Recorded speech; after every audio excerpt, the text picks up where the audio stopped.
ఇంట్లో ఏం లేవు. డైలీ ఇదే మాట. అసలు వీకెండ్ వచ్చిందంటే ఏదో ఒక ప్లేస్‌కి పోతాము. అట్లా మనం గ్రోసరీ స్టోర్స్‌కి గూడా పోతాము. గంట ట్రావెల్ చేసి మేము ఇండియా స్టోర్‌కి పోయినామన్నట్టు. పోయిన తర్వాత ఇవన్నీ తెచ్చుకున్నాము. మేము పోవడమే గాకుండా మేము పోతున్నామని మా ఫ్రెండ్స్ అందరికీ చెప్పినాము. పాపం వాళ్ళకి గూడా మాకు ఇది గావాలి, ఇది గావాలంటే అన్నీ పట్టుకొని వచ్చేసినాము. నాకు బాధ ఎక్కడ అనిపించిందిరా అనంటే నాకు $150 అయినాయి. ఒక రైస్ బ్యాగ్ ఉంది కాబట్టి సో నాకు ప్రైస్ ఎక్కువయింది అనిపించింది.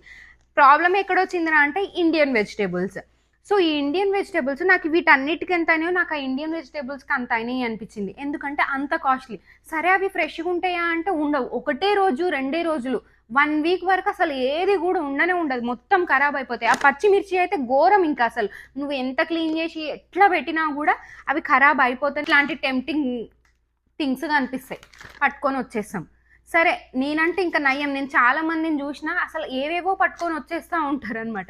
నేనైతే తినను గాబట్టి ఇదొక్కటి పట్టుకొని వచ్చిన. ఎందుకు పట్టుకొచ్చినానో నాకు దెలవదు. ఆ కబోర్డ్‌లో పెట్టేస్తా. అదేమైతది ఎక్స్‌పైర్ అయిపోతది. పడేసేస్తా. అయిపోయింది. వేస్ట్ ఆఫ్ మనీ అనిపిస్తది. సో, ఇది ఓన్లీ ఫర్ 1 మంత్. మళ్ళా టైంకి ఏదైనా వండుదాము అంటే ఇంట్లో ఏం లేవు. ఇంట్లో ఏం లేవు. డైలీ ఇదే మాట. అసలు నాకు నెత్తి నొస్తది. ఇన్ని గనం కొనుక్కొచ్చినాము. అసలు ఎక్కడ పోతున్నాయిరా ఇవన్నీ? So, comment.